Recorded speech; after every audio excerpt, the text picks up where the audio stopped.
السلام عليكم ورحمة الله وبركاته. ازيكم عاملين ايه؟ يا رب تكونوا جميعا بخير. النهاردة ان شاء الله هنعمل مع بعض بوكس توزيعات للسبوع او الهدايا. طبعا البوكس ممكن تقدري تكبريه او تصغريه زي ما انت حابة يكون المقاس بتاعه. بس الحجم اللي احنا النهاردة هنشتغله هو حجم بنستخدمه في توزيعات السبوع او توزيعات الهدايا. فيلا كده بينا نبدأ ونقول بسم الله. الخيط طبعا اللي انا هستخدمه خيط كليم، والابره اللي انا هستخدمها ابره مقاس 6.5. وكمان هنحتاج ماركر وابره تنظيف. في بنات ساعات ما بتعرفش ازاي هتستخدم الابره المناسبه لخيط الكليم، فانا عايزه اقول بس معلومه بسيطه كده قبل ما نبدا، ان انا طالما الهوك بتاعي كده او سن الابره، شايفين الخيط مش كبير على سن الابره، يعني داخل في الهوك بتاع الابره بتاعتي او سن الابره دي متني والخيط جواه اهو. ما ينفعش ان انا استخدم الابره دي مثلا والخيط يكون اتخن من كده وطالع بره الابره كده، ما ينفعش. لو جيت استخدمه او ابره مثلا اصغر ما ينفعش، لازم الخيط اتاكد ان انا مستخدمه الابره المناسبه، يكون الخيط داخل في السن بتاع الابره كده. فيلا كده بقى بينا نبدأ. فهبدأ ان انا اعمل دايرة سحرية، ان انا همسك الخيط ده كده بايدي هنا، وهبدأ ان انا الف الخيط على صبعيني كده، واجي بزاوية كده اهو، وهمسك الخيط ده هنا كده بايدي، وبعدين هدخل من تحت بالابرة اسحب بيها الخيط اللي هو الطويل ده، او اللي فوق الابرة، او اللي فوق قصدي الخيط اللي انا لفاه الاول ده. هدخل بالابره من تحت من هنا واسحب الخيط الطويل ده. طيب انا عايزه اثبته، فهبدا ان انا اعمل سلسله ارتفاع، وهشتغل بقى جوه الدايره دي 6 غرزه حشو. ادي واحد. في الشغل بخيط الكليم ما نشدش ايدينا خالص خالص. 2 3 4 5 6. بعدين هشد بقى الخيط ده كده القصير، هشده. حاولوا في اول سطر ما تشدوش الخيط القصير ده قوي، لان لو اتشد قوي بيضيق الغرز معايا وبيبقى الشغل فيها صعب شويه. فاحنا هنشده ونضيق الدايره دي كويس في الدور الجاي. همسك بقى الخيط الطويل وهقفل في اول غرزه تحت الحلقتين كده عادي، هدخل تحت الحلقتين وهعمل غرزه منزلقه.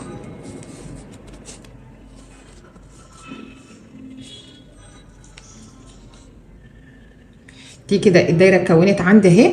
دلوقتي انا هبدا ان انا اشتغل جوه السبعه بتاعه غرزه الحشو دي، شايفين كده؟ يعني شوفوا، بدخل هنا غرزه الحشو اهي، بيبقى ليها 7 هنا اهي. هدخل انا بقى في السبعه دي كده واطلع من الناحيه التانيه بين الضلعين برضو دول اللي هي السبعه دي برضو. يبقى انا داخله من السبعه اللي قدام دي وخارجه برضو من السبعه اللي ورا دي. لازم اكون متاكده ان انا داخله وخارجه من المكان المظبوط عشان الغرزه بتاعتي تطلع مظبوطه. الغرزه اللي احنا بنشتغل بيها دي او طريقه الغرزه دي اسمها غرزه السنبله. فانا هعلم بقى اول غرزه دي اللي هي اخر غرزه اشتغلتها بالماركر، او هعلم غرزه المنزلقه اللي انا خدتها دي اللي هي الحلقه اللي على الابره دي، هعلمها كده. هبدا بقى ان انا اجي دي كده اول غرزه معايا اهي، اول غرزه اهي اللي انا قفلت، مش انا دخلت هنا تحت الحلقتين وقفلت بمنزلقه، هي دي اول غرزه معايا السبعه بتاعتها هنا اهي اللي هدخل فيها اهي. هدخل هنا بقى،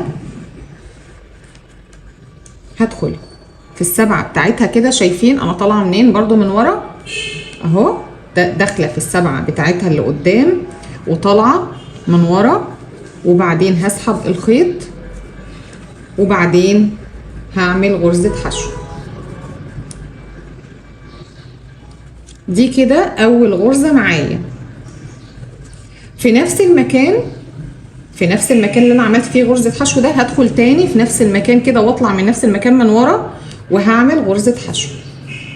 شوفوا بشد ايدي، يعني قصدي بشد الخيط بس مش ببقى شادة ايدي قوي وانا شغالة، بسيب الغرز مريحة معايا خالص. يعني شايفين كده بشد اهو واكمل غرزة الحشو، لان الخيط بيبقى فيه مطة، فالمطة دي بترجع تشد معايا الغرزة.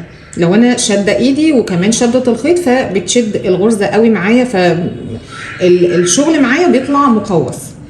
هروح في غرزة الحشو اللي بعدها السبعة اهي السبعة اهي، هدخل جواها واطلع من الناحية التانية برضو بين الضلعين بتوع السبعة دول، وهبدأ ان انا اشتغل غرزة حشو.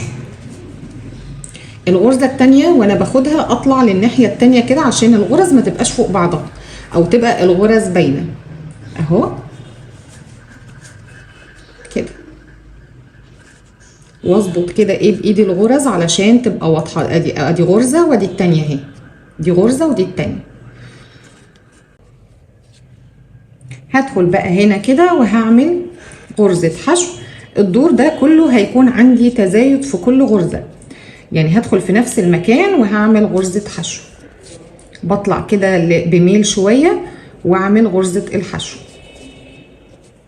شايفين الشغل يعني مش مشدود ومرتاح خالص، علشان الخيط ده فيه شدة او مطة، فلازم اكون مريحة ايدي وانا شغالة بيه. هدخل في الغرزة اللي بعدها برضو بين الضلعين، لازم اكون متأكدة ان انا داخلة بين الضلعين اهو بتوع غرزة الحشو، وهطلع برضو من نفس المكان بتاع غرزة الحشو اهو. هتلاقي فوقها عقدة كده،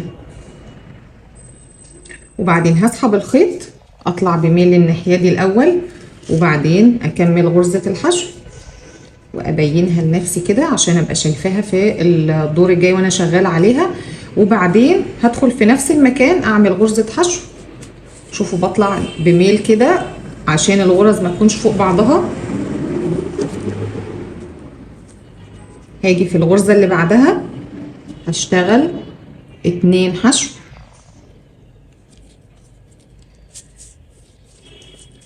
يبقى كل غرزة بتقابلني هشتغل فيها 2 غرزة حشو. يعني الدور ده كله هيكون تزايد، وانا شغالة بخيط الكليم كده احاول ان انا اظبط الخيط بتاعي بحيث ان الجزء ده اللي مفهوش الخط اللي في النص ده يطلع معايا الجزء التاني عشان الشغل يكون شكله كويس. فهظبطه كده على الابرة وهاخده كده واكمل غرزة الحشو.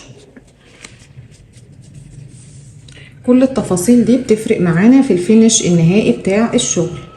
هروح للغرزة اللي بعدها هشتغل غرزتين حشو، برضو اتأكد ان انا طالعة بين الضلعين اهو، وهكمل غرزة الحشو.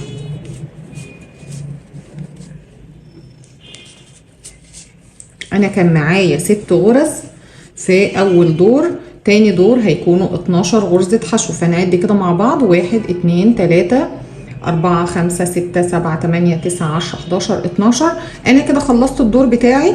هروح في اول غرزة، دي اول غرزة اهي، بقفل بمنزلقة تحت الحلقتين بتوع اول غرزة حشو.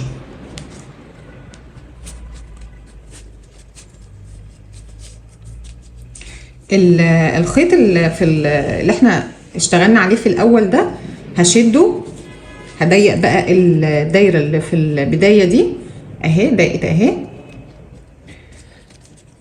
وهعلم برضو اول اللي هي غرزه المنزلقه اللي انا عملتها دي، او الحلقه اللي على الابره دي. مش انا قفلت هنا بغرزه منزلقه اهي، غرزه المنزلقه اهي، دخلت تحت الحلقتين بتوع اول غرزه حشو وقفلت بمنزلقه. الحلقه بقى دي اول غرزه معايا، او لما اشتغل الغرزه دي يبقى هي اول غرزه معايا. الدور ده هشتغل غرزه تزايد وغرزه غرزه واحده بس، يعني هشتغل غرزه فيها 2 حشو وغرزه فيها حشو واحده. فهاجي في اول غرزه انا قفلت منزلقه تحت الحلقتين. هشتغل بقى في نفس الغرزه دي بس غرزه السنبله، يعني هدخل بين الضلعين بقى كده وهطلع من الناحيه التانيه بين الضلعين وهعمل غرزه حشو. غرزه الحشو دي هي اول غرزه معايا، فهعلمها بالماركر. دي اللي انا بقفل فيها بغرزه منزلقه. احنا اتفقنا ان احنا هنبدا بتزايد، يعني هشتغل كمان مره في نفس المكان غرزه حشو. الغرزه اللي بعدها هتكون غرزه واحده بس. اتاكد، شوفوا انا طالعه كده غلط ازاي، لازم اطلع من بين الضلعين دول، فهدخل كده بين الضلعين اهو، بعدين هشد الخيط بقى واطلع اكمل غرزه الحشو.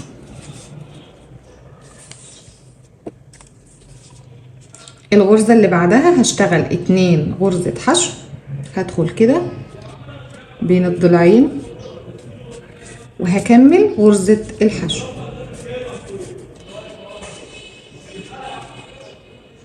طبعا هنا الجزء اللي انا اشتغلته ده كان الخيط رفيع فيه، بس كان جزء صغير هو مش هيأثر معايا في شكل الشغل. انما لو مسافة طويلة يا اما بقطع الخيط وبرجع اشتغل بالخيط الجديد، او ان انا بتني الخيط وانا شغالة. ده ان شاء الله هبقى اوريه لكم في فيديوهات تانية.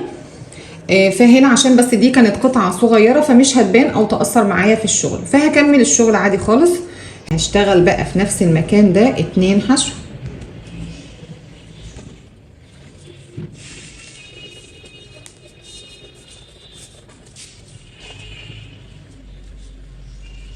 يبقى اللي بعدها فرد واحدة، تزايد،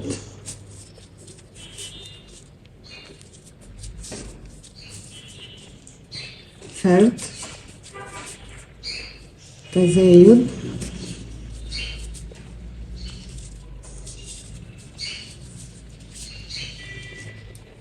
فرد،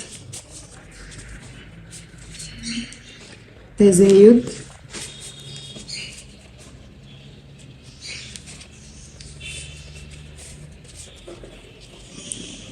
فرد، تزايد. شايفين انا كده كده خلاص للاخر اهو.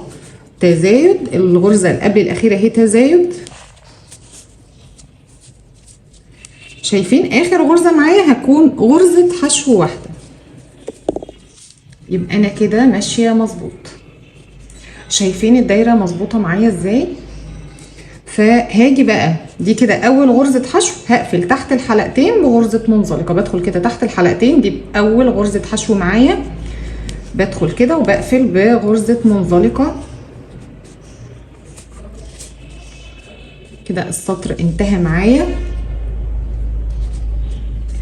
هبدا ان انا اجي في ظهر او في الحلقه الخلفيه بتاعه الغرز، وابدا ان انا اشتغل غرز حشو.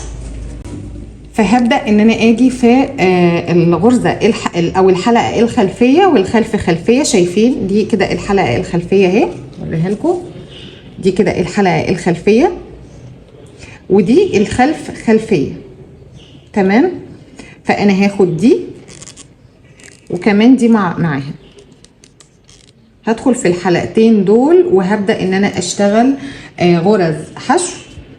مفيش اي تزايد خلاص، انا هوقف على كده. هدخل كده وابدا ان انا اعمل غرزه حشو، وهنعلم اول غرزه بالماركر. هروح في الغرزه اللي بعدها برضو في الحلقه الخلفيه والخلف خلفيه، وهبدا ان انا اعمل غرزه حشو. ما شدش ايدي برضو وانا شغاله.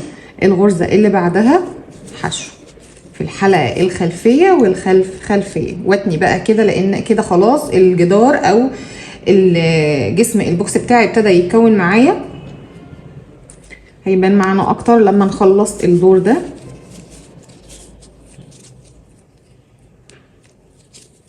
في كل غرزه غرزه حشو. طبعا بشتغل في الحلقه الخلفيه والخلف خلفيه.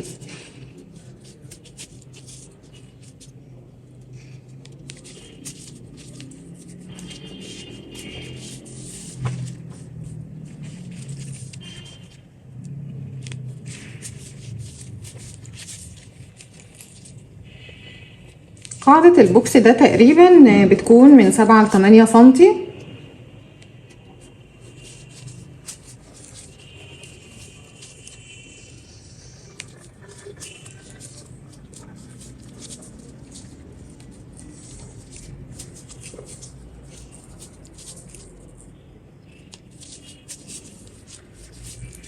كمان عايزه اقول لكم ان خيط الكليم الكيلو فيه بيعمل الكيلو بيعمل 10 بوكسات من بوكسات توزيعات السبوع دي. يبقى الكيلو بيعمل 10 بوكسات.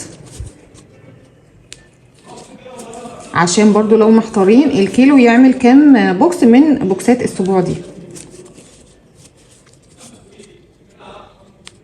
في البداية عشان الواحد لسه مش بيبقى عارف، ممكن يبقى محتار الكيلو هيعمل كام بوكس معايا. كده خلاص، ده كده ايه،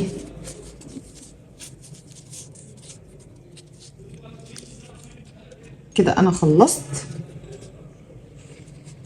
السطر بتاعي اهو. اظبط الشغل كده بايدي.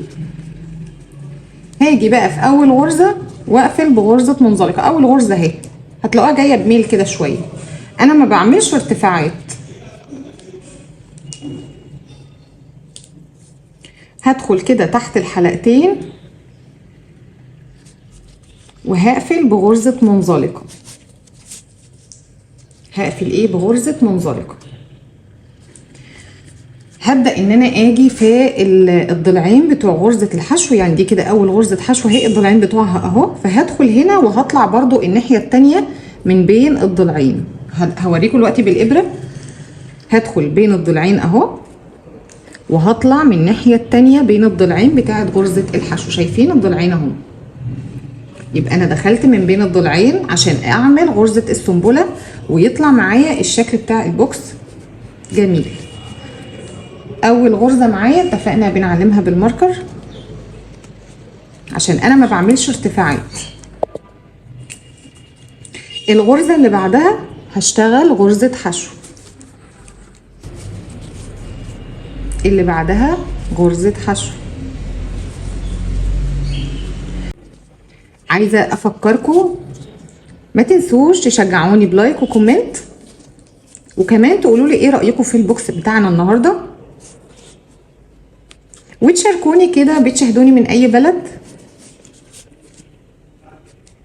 وطبعا لو لسه ما اشتركتوش في القناة وحابين تستفيدوا من المحتوى اللي بقدمه، ما تنسوش تعملوا لي اشتراك وكمان تفعيل للجرس علشان يوصل لكم مني اشعار اول ما انزل اي فيديو جديد. بشتغل كده غرزة حشو، بدخل في السبعة بتاعة غرزة الحشو دي، مش تحت الحلقتين دي، كده تحت الحلقتين. انا بدخل في الجنب بتاع غرزة الحشو السبعة دي. بدخل كده واتأكد ان انا طالعة من الناحية التانية من نفس المكان اللي هو نفس بين الضلعين، واطلع كده واعمل غرزة الحشو. طبعا الخيط مش بنشده واحنا شغالين،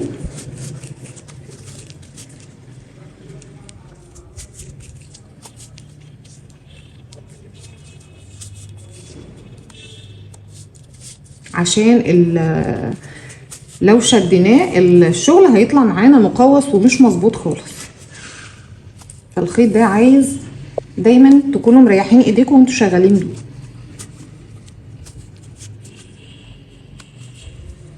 دي اخر غرزة معايا.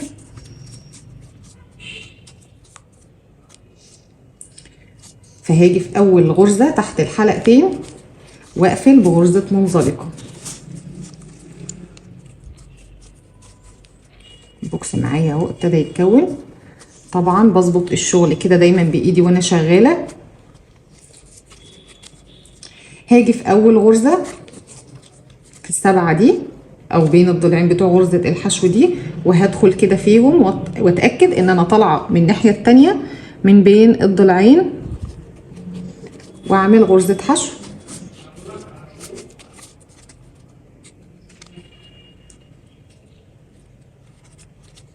احط الماركر بتاعي وابدأ ان انا اعمل غرز حشو او غرزة السنبلة. الغرزة اللي احنا شغالينها دي اسمها غرزة السنبلة.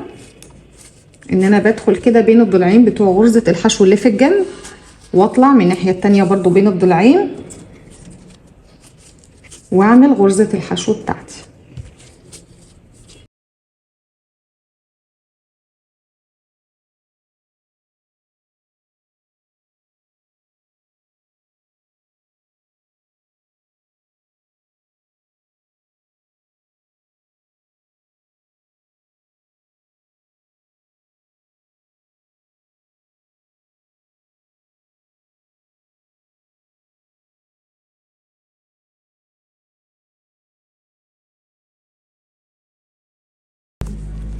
كده انا جيت لاخر غرزة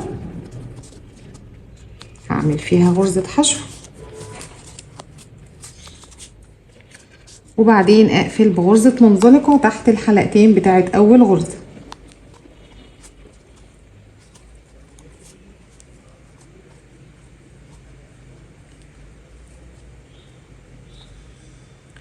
هطلع كمان دور كده، هشتغل في اول غرزة غرزة حشو،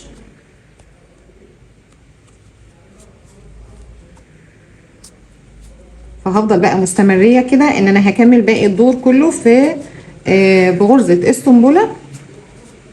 هخلص كده وارجع لكم بقى عشان اوريكم الشكل النهائي بتاع البوكس بتاعنا.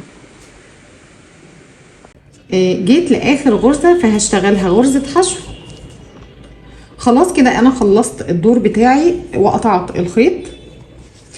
في اخر غرزة هنا خلاص انا هشد الخيط ده كده وهشتغل اخر غرزة بإبرة التنظيف، وهاجي بقى تحت الحلقتين بتاعت اول غرزة حشو، هدخل الابرة تحت اول حلقتين بتاعت غرزة الحشو الاولى وهسحب كده الخيط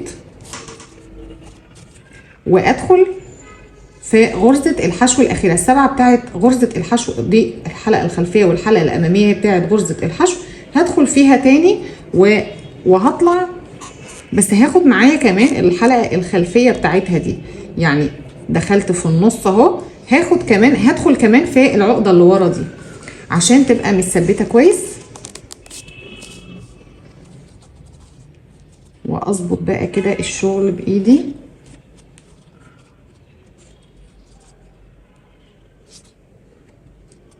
نظبط كده الغرز بايدينا، وبعدين عايزه بقى انضف الخيط ده، فهاجي كده من تحت غرزه الحشو دي وهدخلها. شايفين كده الخطوط دي غرزه المنزلقه اللي احنا كنا بنعملها، فهدخل بقى كده في الحلقات دي كده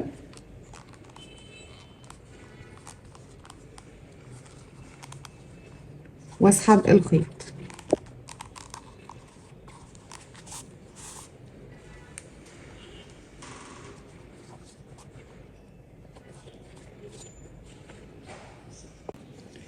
فكده بعد ما نضفنا الخيط ده هنقطعه بقى.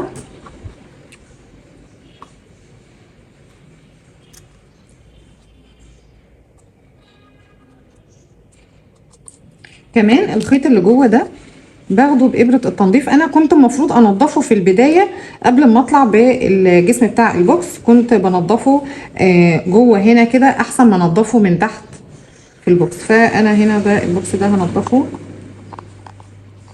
هيكون التنظيف بتاعه بقى ورا كده، وهدخل من تحت الغرز.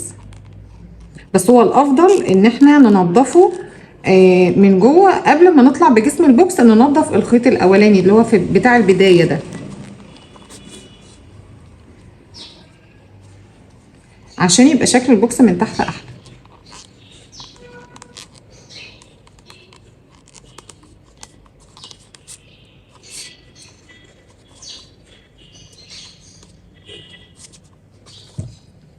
طبعا لو نسيته هتنضفوه كده برضو، يعني لو حد نسى يعمل الخطوه دي في البدايه عادي هننضفه كده برضو، بس انا بفضل ان احنا ننضفه من جوه، بس انا نسيت اعمل معاكم الخطوه دي في البدايه.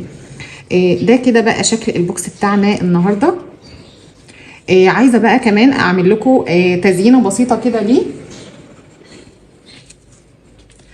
هنحط بقى يعني زينه، هنزين البوكس بتاعنا ده. فعملت هنا فيونكه كده، وهبدا ان انا الزقها بمسدس الشمع. وده كده بعد ما لزقتها. شايفين البوكس بجد شكله حلو قوي.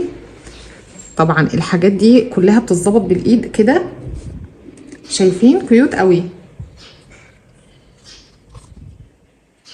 ده مقاس القاعده بتاعته من 7 ل 8 سنتي. ده كده كان البوكس بتاعنا النهارده، توزيعات اسبوع. يا رب يكون عجبكم. ما تنسوش بقى لو مكملين معايا الفيديو وناسيين دلوقتي تشتركوا في القناه، يا ريت تشتركوا في القناه، وكمان تفعلوا الجرس علشان يوصل لكم مني اشعار اول ما انزل اي فيديو جديد. كمان بقى لو الفيديو عجبكم دلوقتي تنزلوا وتعملوا لي لايك على الفيديو، كمان تشجعوني بكومنت عشان اقدر ان انا استمر دايما في تقديم المحتوى. اشوفكم بقى في فيديو جديد. باي باي.